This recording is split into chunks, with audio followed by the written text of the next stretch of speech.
ఈ రోజే డౌన్లోడ్ చేయండి. మీ ఫేవరెట్ షోస్ చూడండి.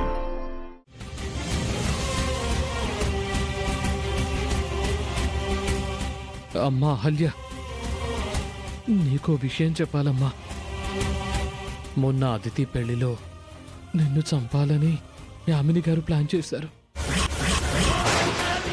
మీ ఇంట్లో ఒక శాల్తీ లేచిపోతే పెళ్ళి ఆగిపోతుంది కదా. ఎవరిని మేడం? అహల్యని.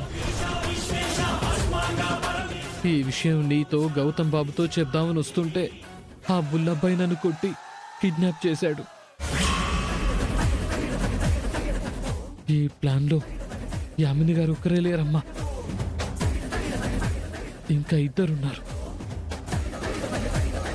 వాళ్ళెవరంటే మన కార్తిక్ బాబు